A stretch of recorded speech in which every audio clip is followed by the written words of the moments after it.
Merhaba arkadaşlar, kanalıma hoş geldiniz. Bugün sizinle beraber aklınızdaki kişiyle ilişkinizi etkileyen üçüncü kişiler, üçüncü durumlar hangi aşamada, bunlara bakacağız. İlahi Güç'ten en net bilgileri alarak aktarabilmek için niyetim alıyorum. Enerjiye dahil olmak için kanalıma abone olmanız ve bu videoyu beğenmeniz yeterli olacak. Ücretsiz şifa çalışmaları yaptığımız WhatsApp şifa grubumuza da dahil olabilirsiniz açıklamalar kısmından. Kartları hazırlayıp hemen geliyorum.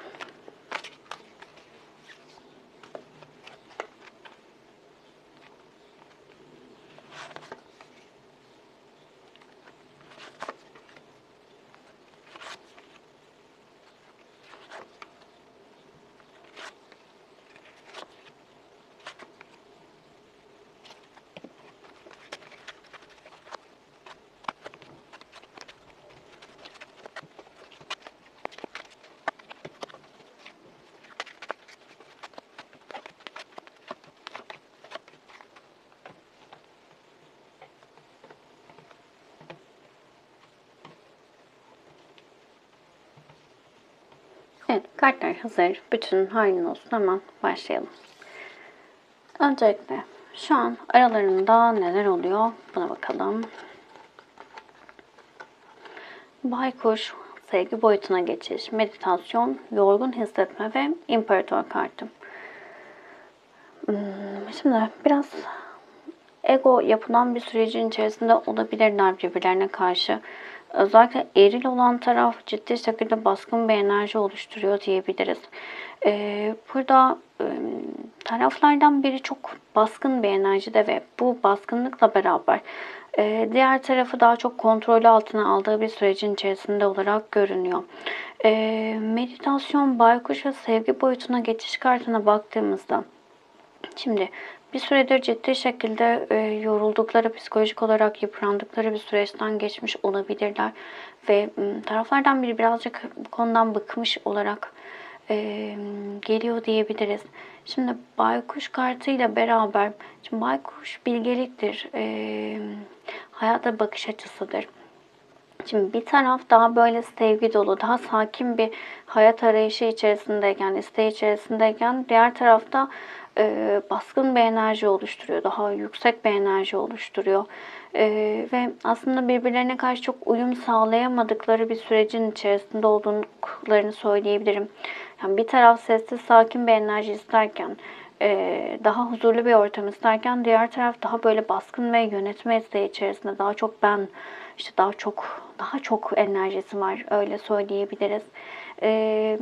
Biraz böyle baskıyla, kızgınlıkla, öfkeyle, güçle bastırılan bir enerji içerisindeler. Ve burada birazcık açıkçası şunu hissettim. Sanki sevgi boyutuna geçiş kartıyla beraber normalde daha farklı yorumlayabilirim burayı ama bu enerjilerle beraber sanki geçmişte de bu tarz şeyler yaşadıkları ve yaşanılan durum her neyse bu durumla beraber hep kazananın bu imparator enerjisi olduğunu kabul eden bir durumun içerisindeler. Kabul ettikleri. İki taraf da bunu kabul ediyor. Güçlü olan zaten bu durumu kullanıyor diyebiliriz. Sürekli takip eden arkadaşlarım bilir. İmparator kartı için evet güzel bir karttır, güç kartıdır derim ama her zaman o dengenin sağlanması gerektiği ile ilgili o ego. Çünkü egonun artmasıyla, o dengeyi bozmayla beraber hem kendi hem de karşısındaki insanlara cehennem yaşatabilecek bir enerji ortaya çıkarabilir. Burada da böyle bir şey var diyebilirim. Taraflardan biri bastırılmış olarak geliyor ve işte biraz hayattan bıkkınlık durumu var. Ama uzaktan baktığınızda belki de böyle, hatta belki de demeyelim, uzaktan bakıldığında çok büyük sevgi, saygı ve mutluluğun var olduğuna dair bir yansıtma var. Sebebi ne? Neden bu durumun içerisindeler? Kitap, bağlantı, ölüm, çevrenin etkisi ve kupa ikilisi. Ya şöyle söyleyebilirim çok net. Aslında aradaki her şey bitmiş olabilir. Yani aşk, sevginin bittiği. Bir kart daha alalım daha net olsun. Şimdi şöyle düşünebilirsiniz. Olumlu kartlar da var, olumsuz da var. Neden olumsuz olarak yorumluyorsun diye. Kupa ikilisi ne anlatıyor? Köpek. Sadakat. Şimdi aralarındaki bağ öyle bir bağ ki aslında aşktan, sevgiden öte ciddi bir sadakatin olduğu, uzun süredir beraberlik olabilir. Aile ise eğer üçüncü kişi durumu, köklerden kaynaklı bu durum bağlantı olabilir. Zaten bağlantı kartı da geldiği için şimdi buradaki kupa ikilisiyle beraber çevreden kaynaklı bırakıp gidememe durumu var. Evet, bir şeyler bitmiş. Ölüm kartıyla beraber birçok şey ortaya çıkmış, dersler alınmış. Yani burada belki de şöyle de söyleyebiliriz. Kupa ikilisi ve köpek kartı geldiği için burada sadakatle ilgili yaşanan şeyler de sevgiyi, aşkı ya da aradaki o güzel duyguları bitirmiş olabilir. Ama genel olarak baktığımızda sebebi ne? Burada çevrenin etkisinden kaynaklı bitmiş olmasına rağmen devam ettirilen bir bağlantı oldu. Yani belki aşk, sevgi devam etmiyor ama aradaki o mecburiyetlerden kaynaklı devam etme enerjisi var. Devam edelim. Şimdi aklınızdaki kişinin üçüncü kişiye karşı amacını, onun isteğini. Bakın boş deste kartı ve bağlı kartı geldi. Deli, kapana kısılmışlık ve değnek beşlisi. Şimdi buraya bir kart daha alacağım. Evet. Parasal bazı durumlar olabilir aralarında. Tılsım yedilisi yavaş ilerlemektir, ektiğini biçememektir, gerekli maddi kazancı sağlayamamaktır, yavaş ilerleme durumlarından bahseder bize. Şimdi burada aslında amaç olarak baktığımızda çok da böyle güzel sıcak bir enerji yok. Boş bir enerji içerisinde duygu yok, his yok ama bağlılık devam ediyor. Çünkü buradaki bağlılık daha çok ya bağımlılık da diyebiliriz buraya ama aynı zamanda karanlık istekler, arzulardan kaynaklı bağımlılık da diyebiliriz. Yeniden başlama isteği var ama hayatında yeni adımlar atabilmek adına. Şimdi kapana kasılmışlık ve değnek beşlisi. Şimdi biraz karşısındaki kişiyle arasındaki enerjinin daha çok böyle mecburiyet olduğunu burada da vurgulayabiliriz aslında. Değnek beşlisi kavga ede problemleri çözmektir. Şimdi aralarında aslında ciddi şekilde sıkıntılı bir süreç var ama kendini kapana kısılmış gibi de hissediyor olabilir. Bu karanlık istekleri ve arzularından kaynaklı. İkinci bir durum olarak da yeni bir başlangıç yapma isteği var hayatında. Ama burada artık karşısındaki kişiyle arasında yaşanan şeyler ya da yaşatacağı şeylerle beraber, planlarla beraber diyelim, kapana kısılmışlık hissine onu geçirmek istiyor diyebiliriz. Sadece şu an sabrediyor. Her şeyi kabul etmiş, sabretmiş bir enerji gibi görünüyor olabilir. Ama alttan alta aslında kazançları ile ilgili bir değerlendirme aşamasında olmasından kaynaklı. Dediğim gibi tılsım yedilisi ağır işleyen durumlardan bahseder. Ektiğini biçememek, istediği kadar kazanç elde edememek ve yavaş ilerlemekten bahseder. Burada maddi ya da manevi ama daha çok maddi olarak diyebiliriz. Çıkarları var ve bu çıkarları ile ilgili bir bekleme enerjisine geçmiş. Ve bu sürecin içerisinde aslında öyle bir durumun içerisine sokmak istiyor ki kendini kapana kısılmış gibi hissetsin. Çünkü kendisi kapana kısılmış gibi hissediyor şu an. Devam edelim. Üçüncü kişinin amacı ne? Buna bakalım.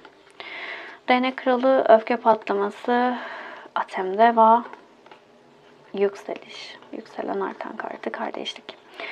Şimdi burada aslında enerjilerin yükseldiğini düşünen ve yükselmesiyle ilgili istekleri olduğunu söyleyen bir enerji var aslında. Ve kardeşlik kartıyla daha ılımlı enerjilere geçmek istiyor. Artık o kızgınlığın, öfkenin ortadan kalkmasını isteyen bir enerji var. Atemdeva ile beraber, şimdi Atemdeva duvarları vardır, kendi kafasına göre davranır, özgürdür. Paraya ve lükse düşkündür aslında baktığımızda. Burada artık amaç olarak baktığımızda aradaki enerjileri düzeltebilmek adına işte maddi bir şey düşünülüyor olabilir Atemdeva kartıyla beraber. Ya da işte burada aslında karşı tarafında aklınızdaki kişinin de maddiyatla ilgili bazı durumları var ya düşündüğü. Bu alandan onu vurmaya çalışıyor olabilir. Ya da kendiyle ilgili işte ona karşı olan enerjisinin artması ile ilgili, isteğin arzusunun artması ile ilgili bir harekete geçme, enerjiyi arttırma isteği olabilir. Aile ya da iş hayatıyla ilgili dinliyorsanız da burada artık daha çok parayı seven biri olduğunu bildiği için onu eline alma durumunu parayla yapabileceğini düşünen bir enerji olabilir. Değnek kralı bize bilgelikten bahseder, sıcaklık ve dürüst yaklaşımlardan bahseder. Artık daha böyle dürüst olunacağına dair, daha böyle sıcak enerjilerde olunacağına dair, daha anlayışlı olunacağına dair bir imaj yaratmaya çalışıyor diyebiliriz. Böyle bir durumun içerisinde olacaklarına dair karşısındaki kişiyi inandırmak istediği bir durum var. Çok fazla öfke patlaması yaşayan biri olabilir üçüncü kişi ve burada birazcık o enerjinin artık olmayacağına dair bir kendini kanıtlama isteği içerisinde olduğunu söyleyebiliriz. Devam edelim. Şimdi ortak enerji ne? Değnek altılısı, hırs yapma, su, hissizleşmek ve isyan. Bu aynı şekilde yani hissizleşmek ve diğer kartlara baktığımızda da duygu enerji, duygu yok yani duyguyu aktaran hiçbir kart gelmedi diyebiliriz. İsyan kartıyla beraber aynı hataları yapmaktan vazgeçmekten bahseder bize. Artık daha net böyle isteklerine kavuşmak, isteklerini elde etmek adına çabalayan bir enerji var diyebiliriz. Burada artık iki tarafta kendi duygularını arka plana atan, duygularını görmek istemeyen, duygularını yansıtmayan enerjilerde daha çok hırs ve öfkeyle harekete geçmek isteyen bir enerji içerisinde olduklarını söyleyebiliriz. Çünkü iki tarafta aslında kazanmaya çalışıyor. İki tarafta hırs yapmış, iki tarafta kazanma isteği içerisinde. Şimdi bu aklınızdaki kişinin kazanması maddiyatı toparlayarak ilişkiden çıkmak olabilir. Karşı tarafında kazanması aklınızdaki kişiyi hala elde tutacak, ilişkiyi devam ettirecek bir enerjilerde olma isteği diyebiliriz. Cümleyi tam kuramadım ama anladınız. Şimdi aklınızdaki kişiyle sizin ilişkinizin durumu ne dediğimizde kılıç üçlüsü geldi zaten. Ya ciddi şekilde acı çektiğiniz, sıkıntılı bir sürecin içerisindesiniz. Belki ailesiniz, aile değerlerinizle ilgili bir bu durumun içerisinde olmak sizi zorluyor, yoruyor ya da aile olmak istiyorsunuz ama aradaki engeller, sorunlar, üçlü durumlar, kılıç üçlüsü geldi zaten. Ciddi şekilde zorlayan bir enerji. Dişil enerjilerle ilgili bir süreçtesiniz aslında. Dişil enerjilerin zorladığı bir durumun içerisindesiniz. Kadın ya da erkek olun hiç fark etmiyor video izleyen arkadaşım. Haç kartıyla beraber birbirinizden çok uzak olabilirsiniz mesafe olarak da. Acı çekilen, mutsuz olunan bir durumun içerisindesiniz ve sevilme ihtiyacı iki tarafında çok çok yüksek diyebilirim. Uzatmayacağım burayı. Yakın gelecekte neler olabilir dediğimizde madde dünyası, aral, gerçek, kabul, karşılık bulamama, kabul, karşılık bulamama, büyücü.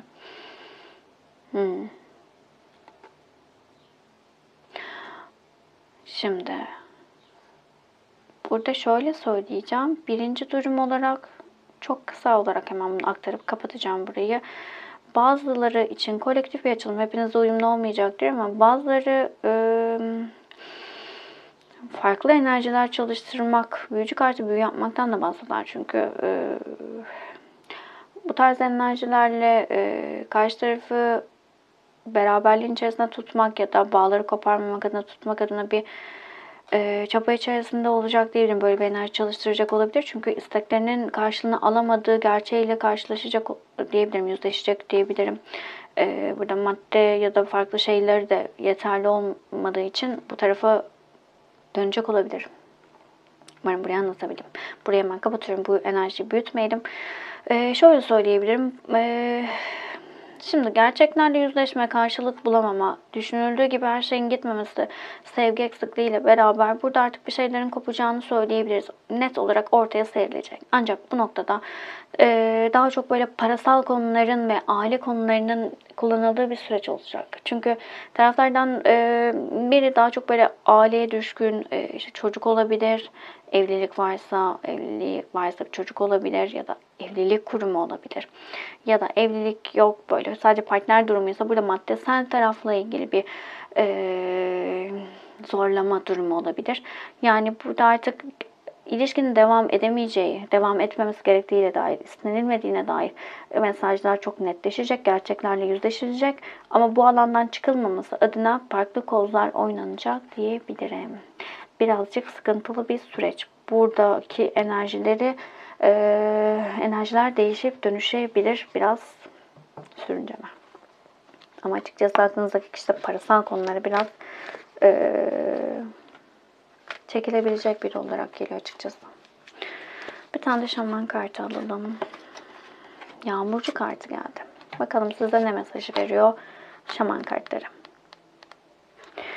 Davet mesajı veriyor ve diyor ki Yağmurcu zaten hayatınızda olan unsurlardan yeni bir şey yaratmanız için sizi çağırıyor. Ne olabilir ya da ne olmalıydı değil, ne ile meşgul olacağınızdan emin olun. Kalbinizde sessizce çimlenen tohumlar güneş ışığında birdenbire patlayacak. Geri çekilmeyin, oyundaki tüm fişlerinizi sürün bakalım. İlahi zar ne gelecek dedi.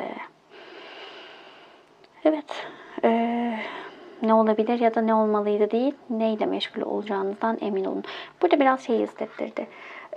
Negatif ihtimalleri iptal edip pozitif odaklanın ki gerçeği siz yaratın. Çünkü ne olabilir dediğinizde negatife de kayıp oradaki negatif enerjiyi de çoğaltabilirsiniz. Örneğin şu anki açılımla beraber hoşunuza gidenleri alıp kabul edin. Hoşunuza gitmeyenleri bir uyarı olarak düşünüp sisteme iade edin ve o alanlarda şifalandırma adına çalışmalar yapın. Mesela madde tarafına çok düşkün bir aklınızdaki kişi var gibi görünüyor birçoğunuz için.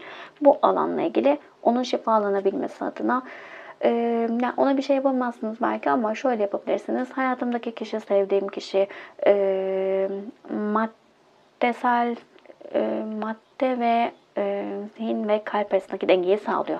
Ya da aşk ve madde arasında dengeli bir bağ kuruyor gibi birçok şey söyleyebilirsiniz. Kolektif bir açılım. Hepsiyle uyumlanamayabilirsiniz ama içerisinden mesajlar almaya odaklanın lütfen. Videoyu beğendiyseniz beğen tuşuna basabilir. Abone değilseniz abone olabilirsiniz. Teşekkür ederim vakit ayırdığınız için. Başka videolarda görüşmek üzere. Hoşçakalın.